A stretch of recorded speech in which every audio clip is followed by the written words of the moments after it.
이번에는 이제 세 번째 연재가 되겠습니다. 세 번째 연재의 타이틀은 부정맥의 약물치료. 굉장히 어려운 타이틀이 되겠는데, 저희 경희대학 의과대학의 진은선 교수님께서 강의를 해주시겠습니다. 진은선 교수님 부탁드립니다. 예, 소개 말씀 감사합니다.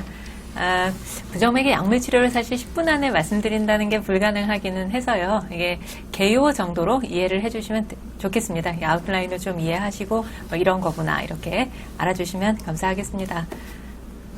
지금 순서는 이러합니다. 자, 항상 이 그림을 딱 보게 되면 누구나 고개를 좀 돌리고 싶고 별로 안 보고 싶고 이런 그림입니다. 그런데 부정맥 약물 치료를 얘기하려면은 이게 등장하지 않을 수가 없어서요. 얘가 처음으로 이제 등장을 하게 됐습니다. 이게 이제 아시다시피 저희 심근 세포에서 전기적인 활성이 일어나는 액션 포텐셜의 그림이 되겠습니다. 얘가 이제 안정 상태에 있다가 옆에서 자극이 들어오게 되면 죄송합니다만 마우스 커서가 나타나지 않는 것일까요? 그림에서 네? 예, 이제 나왔습니다. 예. 다시 슬라이드 보여주시죠. 예, 안정 상태에 있을 때는 이렇게 세포 안에서 네거티브 차지를 띄고 있다가 자극이 들어오면 밖에 주로 있던 소듐들이 안으로 후루룩 들어오면서 이 세포 안에서의 차지가 포지티브로 확 변하게 되죠. 그리고 그 다음에는 소듐 채널이 닫히고 그다음에 칼슘 채널과 포타슘 채널의 이런 활성으로 인해서 이런 모양의 액션 포텐셜을 가지게 됩니다. 얘네들은 몸에 있는 스켈레탈 머슬들도 마찬가지로 이런 액션 포텐셜을 통해서 이러한 세포들이 전기적으로 활성이 되고 그것이 물리적으로 컨트랙션 되는 이런 과정을 거치게 되는데, 심근세포가 이런 모양을 띠고 있는 것이 심장 근육이 일사불란하게 충분한 시간을 두고 수축할 수 있는 그런 기능을 할 수 있게 도와주고, 또 얘네들이 이런 리폴라이제이션에 있을 때 리프렉터리 피리어드라고 어떤 자극이 들어와도 이것에 반응하지 않는 이런 기능을 하게 되기 때문에 이러한 정기적인 활성이 방해를 받지 않고 일사불란하게 규칙적으로 심장이 뛰게 할 수 있는데 아주 중요한 그런 역할을 하고 있습니다. 그래서 얘네들은 심장 안에서 그 구조물들에 따라서 액션 포텐셜이 조금씩 다르게 됩니다. 아까 보셨던 이것이 대표적으로 심실세포에서는 이런 모양을 가지게 되고요. 네, 이제 사이너스 노드나 AV 노드 그리고 에이트리얼 마이오사이트에서 조금씩 다른 모양을 보이게 되는데, 어쨌거나 이러한 각각의 심근세포에서 일어나는 정기적인 활성을 다 더해서 체표면에서 기록을 하는 게 심전도 아니겠습니까? 저는 사실 이런 심장의 정기적인 활성을 볼 때마다 심장은 정말 부지런한 기관이구나 이렇게 생각을 합니다. 내가 분당 60회가 뛴다고 하면은 1초에 한 번 정도는 뛰는 거잖아요. 그럼 하루로 치면은 86,400번이 뛰는 건데, 근육이 그렇게 1초에 한 번씩 86,400번이나 뛴다는 것도 놀라운데, 그거 한 번 뛰느라고 이 많은 이온들과 채널들에서 이런 작용들이 일어나고 있다. 이런 것을 생각하면 심장은 정말 부지런한 기관이라고 생각합니다. 그런데 아까 이제 보여드렸던 것들은 옆에서 자극이 들어오면 얘네들이 액티베이션이 되면서 그렇게 활성이 일어나게 되잖아요. 그런데 사이너스 노드는 조금 다르게 생겼기 때문에 이거 좀 보여드리려고 가지고 왔습니다. 얘네들은 기다렸다가 자극이 들어오면 그때 액티베이션이 되는 게 아니라 자기 스스로에서 이온 채널에서 쉬는 기간에도 그 채널들이 활동을 하면서 스스로 스레시홀드에 도달을 해서 스스로 액티베이션이 되게 하는 이런 기능을 가지고 있습니다. 그렇기 때문에 얘가 계속 자동능을 가지고 일을 할 수가 있는 그런 셈이죠. 저는 이 일렉트로피지올로지를 보면서 이건 정말 자기 발전적이고 자기 주도적이다 이런 생각을 늘 합니다. 그래서 저희 자녀들에게 사람은 이래야만 하느니라 이렇게 가르치곤 하거든요. 옆에서 공부하라고 한다고 해서 공부하는 게 아니라 스스로 공부를 한다 이런 개념을 적용하곤 하는데요. 그래서 이러한 특징을 가지고 있고, 이러한 잘 짜여진 일렉트로피지올로지를 통해서 심장이 액티베이션을 하고 있습니다. 부정맥이 발생되는 기전은 얘가 임펄스 포메이션이 잘못되는 거, 그러니까 오토마티스티가 증가되는 거죠. 부적절하게. 예를 들어서 사이너스 타키카디아가 우리가 생리적으로 놀랐을 때나 달리기를 했을 때 이럴 때 빨리 뛸 수 있는 건데 그게 아니라 가만히 있는데도 갑자기 막 빨리 뛴다든지 아니면 액토픽 빛이 있다든지 이런 것은 잘못된 임펄스 포메이션이 되겠고 또는 이게 컨덕션에 문제가 생겼을 때 컨덕션 블럭이 생긴다든지 리엔트리로 이어진다든지 이런 것이 또 하나의 부정맥의 발생 기전이 될 수 있겠고요.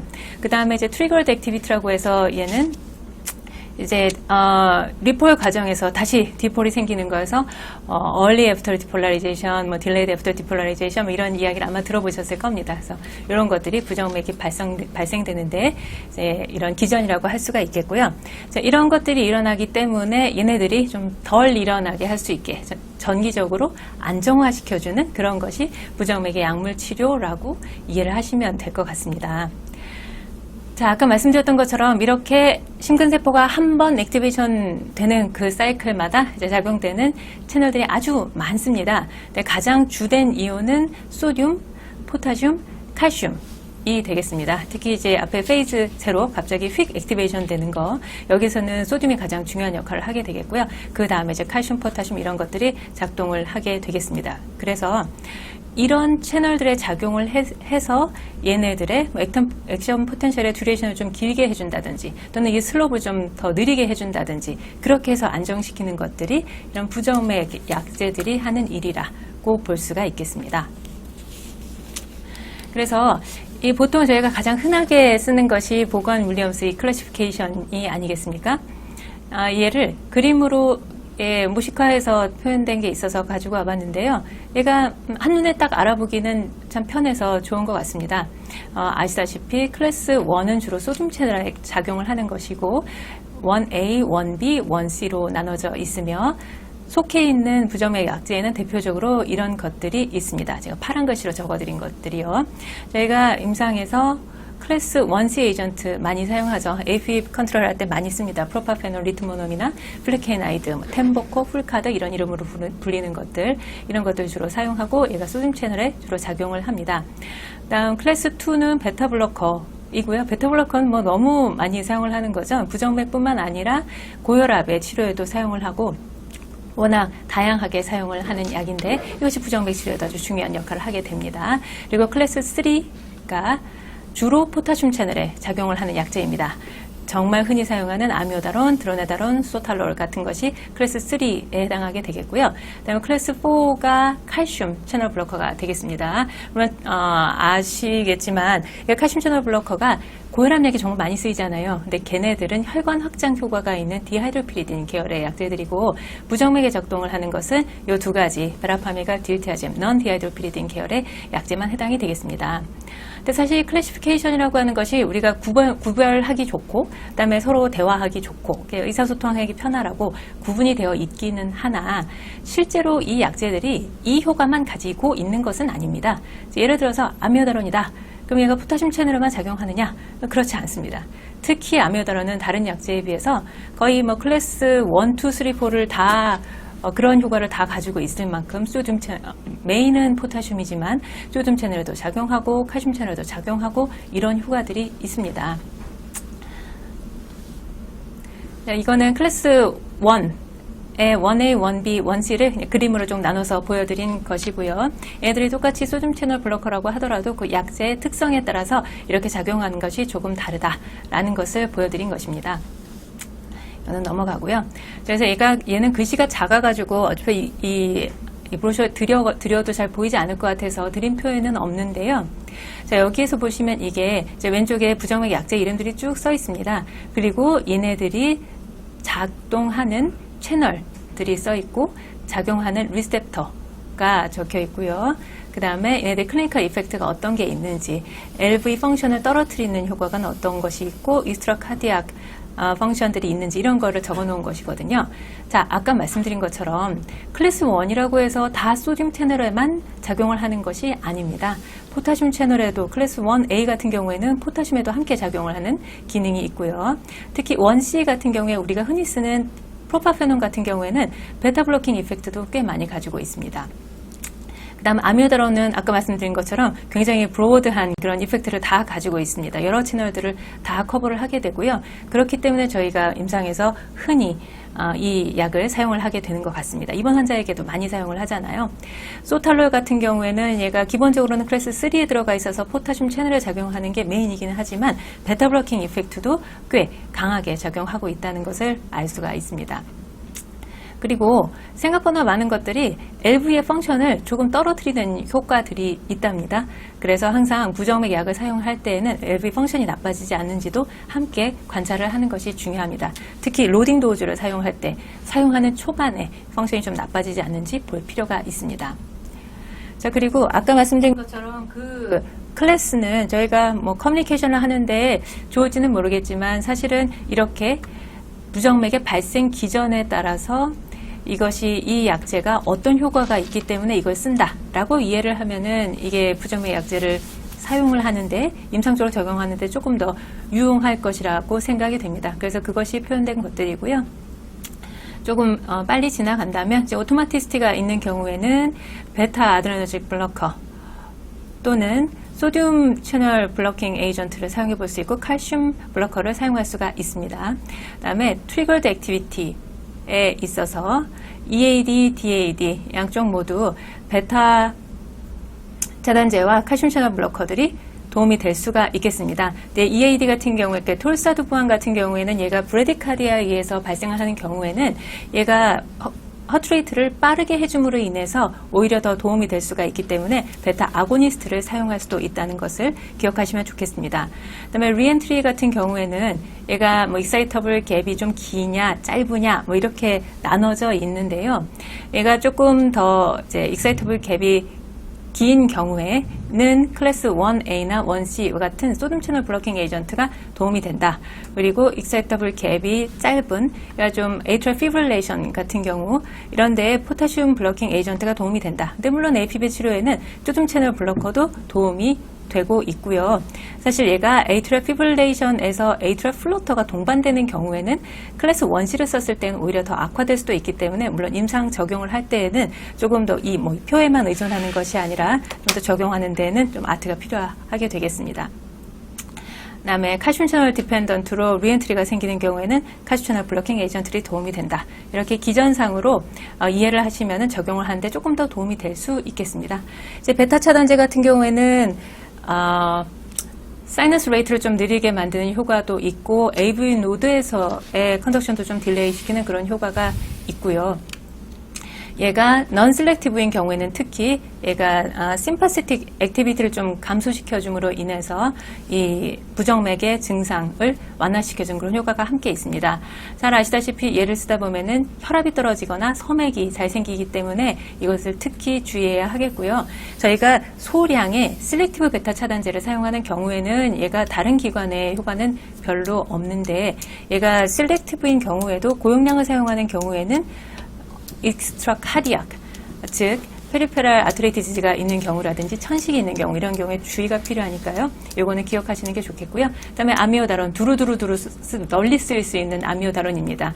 얘는 아까 말씀드렸던 것처럼 여러 채널에 작용을 하기 때문에 얘가 액션, 포텐셜 듀레이션도 좀 길게 해주고 여러 부정맥을 안정시키는데 에이트리움 벤트리클 모두 부정맥을 안정시켜주는 데 도움이 많이 되고 있습니다. 그 다음 얘는 이런 식으로 작용할 수 있다라고 그림으로 보여드린 거고요. 그 다음에 칼슘 채널 블러커도 워낙 많이 쓰는 거 아니겠습니까? 뭐 베라파밀, 딜티아젬, 헤르벤이라고 보통 상표명으로 말하죠. 딜티아젬 이건 정말 많이 쓰는 약입니다. 그만큼 효과도 좋고 안전하기도 하고요. SVT에 특히 아주 많이 사용하는 그런 약제가 되겠습니다.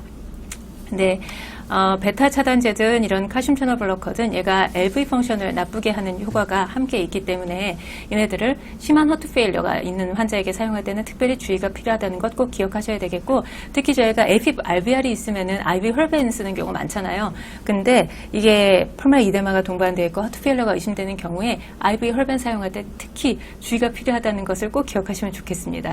사용하기 전에 이 환자가 허트 페일러가 없겠는지 꼭 확인을 해주시기 바랍니다.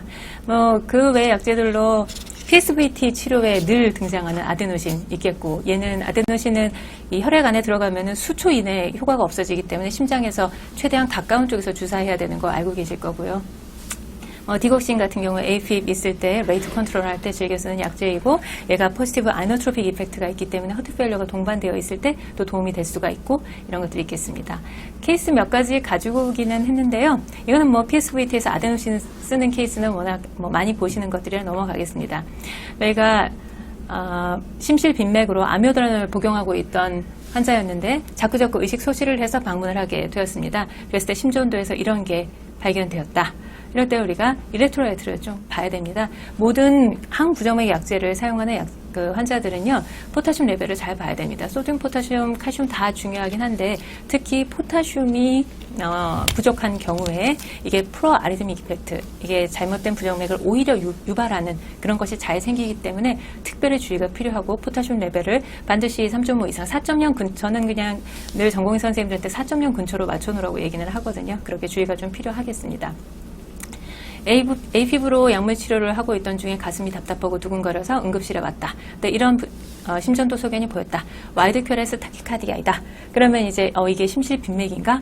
이런 우려를 하게 되는 경우가 많은데, 이 환자에게 아데노신을 주었을 때 이러한 심전도 변화가 있었습니다.